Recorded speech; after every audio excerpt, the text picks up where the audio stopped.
प्रणाम। देव देव महादेव महाकाल महाशिव, आपके चरणों में कोटि कोटि प्रणाम। साधकों, आपके चरणों में कोटि कोटि प्रणाम। आप एक शंकर जी के भक्त हैं। आपको सामान्य नहीं है। आपके सामने यह वीडियो आया, आपने क्लिक किया, इसका अर्थ है कि आप कोई सामान्य प्राणी नहीं है। आपके भीतर शंकर जी की खूब भक्ति भरी हुई है। आप शंकर जी के प्रति आसक्त हैं, शंकर जी को प्राप्त करना चाहते हैं।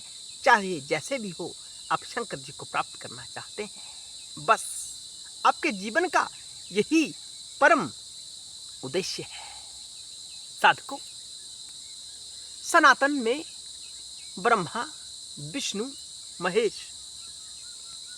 त्रिदेव ईश्वर स्वरूप है। तीनों ही ईश्वर है, लेकिन जो परम शिव है, जहां से इन तीनों की उत्पत्ति होती है, वह महेश्वर है।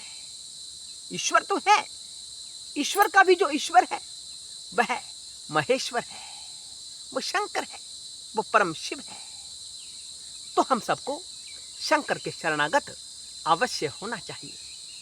साधकों, आप किसी विशेष प्रकार के पदार्थ से शंकर जी का यजन करते हैं, बहुत अच्छी बात है। लेकिन आपके पास पदार्थ नहीं है, कोई विषय वस्तु, कोई चढ़ावे की वस्तु आपके पास उपलब्ध नहीं है जिसे चढ़ाया जा सकता है शंकर जी के ऊपर। तो आप अगर शंकर जी का मन में स्मरण मात्र कर लेते हैं तो वहां भी कल्याण है। मन में शंकर जी का स्मरण किया सच्चे भाव के साथ, तो आपका कल्याण है। हम सबको शिवालय अवश्य जाना चाहिए। शिवालय में शंकर जी की परिक्रमा, आधी परिक्रमा अवश्य करनी चाहिए। जीव का कल्याण होता है, जीव मुक्ति प्राप्त करता है, इस संसार के चक्र से छूटता है। लेकिन मंदिर शिवालय ना जा पाए तो दूर से ही शंकर जी के शिवालय को प्रणाम करें, शंकर जी के शिवालय की शिखा को प्रणाम करें, वहां से भी कल्याण हो जाता है। ना जा पाए तो मन में शंकर जी का ध्यान करें, शंकर जी को याद करें, तो आपका कल्याण अवश्य होगा। साधकों, सब स्थितियां सकारात्मक दृष्टि डालती हैं हमारे ऊपर अगर शंकर जी की कृपा होती है। और शंकर जी की कृपा प्राप्त करने के लिए राम जी की कृपा होना बड़ा आवश्यक है। राम यानी मर्यादा। आपके जीवन में मर्यादा का होना बड़ा आवश्यक है शिव की कृपा प्राप्त करने के लिए। शिव की कृपा यानी आत्मा की कृपा, आत्मा की कृपा यानी आत्मा का जागरण होना, चेतना जागृत होना, एक ही बात है।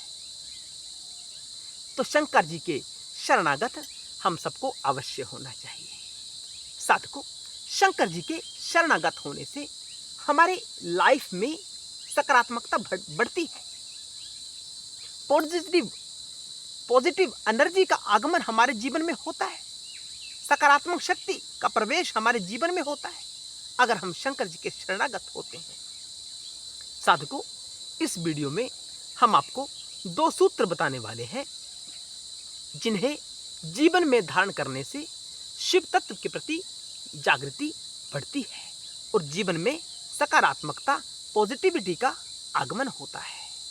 साधकों, पहली धारणा है कि आपको भावना करनी है कि मैं शिव का हूं और शिव मेरे हैं। ये सारा जगत शिव का है और शिव इस सारे जगत के हैं। शिव सब में है और सब कुछ शिव में है। सामने वाला भी शिव है, मैं स्वयं भी शिव हूं, और जो बाकी बचा शेष समाज है, यह विश्व है, यह भी शिव है। इस धारणा को आपको करते रहना है। जब भी आपके पास समय मिले, ये भावना करें कि सारा जगत शिवमय है, सब में शिव है और सब कुछ शिव में है। इस प्रकार की भावना करें। भावना को करते करते उसे प्रबल करें। जब भावना प्रबल हो जाती है तो बात बनती है। ऐसा करने से आपका जीवन, आपका स्वभाव में पूर्ण रूप से सकारात्मकता बढ़ना शुरू हो जाएगी। ये सत्य है, सत्य है, सत्य है। और इसके अतिरिक्त आपको शंकर जी का नाम जाप करना है। नाम जाप के लिए आप सांब सदाशिव, सांब सदाशिव या शिव शिव शिव यह नाम भी जाप कर सकते हैं। महादेव महादेव महादेव इस नाम का भी जाप कर सकते हैं। या ओम नमः शिवाय इस मंत्र का जाप भी कर सकते हैं। यह प्रणव है, यह स्थूल प्रणव है। जब सूक्ष्म प्रणव की बात होती है तो वहां ओम आता है, और जब स्थूल प्रणव की बात होती है तो ओम के स्थान पर नमः शिवाय का स्थान आता है। दोनों प्रणव है। प्रणव होता है तारने वाला, जो भवसागर से तारता है, जो संसार के चंगुल से बाहर निकालता है, जो संसार को समझने का अवसर प्रदान करता है कि समझो संसार को, समझो शंकर जी की माया को, और माया को समझकर उस माया को भेद करके शंकर जी के पूर्ण स्वरूप में स्थित होने का जब जीव प्रयास करता है तो कहीं बात बनती है। और यह सब शिव नाम से संभव हो पाता है। ओम नमः शिवाय षडाक्षर मंत्र से भी संभव हो पाता है। नमः शिवाय पंचाक्षर मंत्र से भी संभव हो पाता है। ओम एकाक्षर प्रणव, सूक्ष्म प्रणव, इससे भी बात बनती है। तो जैसे भी हो सके अपना नाम जाप बढ़ाएं, आपके जीवन में सकारात्मकता अवश्य बढ़ेगी। हम दावे के साथ कह सकते हैं, इस शंकर जी की कृपा योग के माध्यम से हम कहने का प्रयास कर रहे हैं, आप सबका कल्याण अवश्य होगा।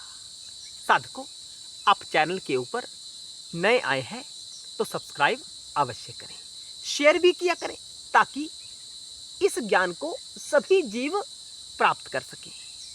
आपका तो कल्याण हो ही रहा है, आप तो प्रतिदिन इस ज्ञान को प्राप्त करते ही हैं। आपका कल्याण होगा, आपके साथ साथ किसी अन्य जीव का कल्याण भी हो जाए, किसी अन्य मनुष्य का कल्याण भी हो जाए, ये भी तो आवश्यक है ना। अपना ही कल्याण थोड़ा नहीं करना है, सबका कल्याण होना चाहिए। तो कैसे संभव है? शंकर जी के शरणागत जाकर। शंकर जी के शरणागत जाने के लिए क्या करना पड़ेगा? शंकर जी का ज्ञान प्राप्त करना पड़ेगा। ज्ञान कहाँ से प्राप्त होगा? ग्रंथ से प्राप्त होगा, या इस चैनल को सुनने से आपको ज्ञान प्राप्त हो जाएगा। शंकर जी का जो कल्याण देने वाला होता है, अन्यथा जीव का कल्याण नहीं होता। असंख्य जन्मों से हमने बहुत जन्म प्राप्त किए, असंख्य जन्म, हमारा कल्याण अभी तक नहीं हुआ। हम मनुष्य के जीवन में है ना, संत तो हम है नहीं। अगर संत होते तो बात समझते कि संत अपने इच्छा अनुसार जीवन प्राप्त करते हैं। हम संत तो है नहीं, एक साधारण से मनुष्य हैं। अगर हम साधारण मनुष्य हैं तो साधकों, दर्शकों, हम उलझे हुए हैं, हम माया में फंसे हुए हैं। हमारी चेतना पूर्ण रूप से माया से आवृत है, आच्छादित है। इसीलिए तो हम हैं। हमारा अस्तित्व का अर्थ क्या है? कि माया से आच्छादित है जीव। और शिव तत्व के प्रति अभी हमारा जागरण भी नहीं हुआ है, तो हम साधारण ही हुए ना। अपने जीवन को विशेष बनाने के लिए उसमें शंकर जी की खूब आराधना करें, नाम जाप करें, 10 माला करें, 20 माला करें, खूब माला करें। आपका जीवन कैसे परिवर्तित नहीं होगा? इतना करने के बाद भी आपका जीवन परिवर्तित नहीं हो रहा तो कमेंट करें, हमें बताएं कि कोई लाभ नहीं हो रहा। ऐसा कभी हो ही नहीं सकता। शंकर के शरणागत होगे तो लाभ तो प्राप्त होगा ही होगा। हम दावे के साथ कह सकते हैं। हर हर महादेव, जय शिव शंकर, जय भोलेनाथ।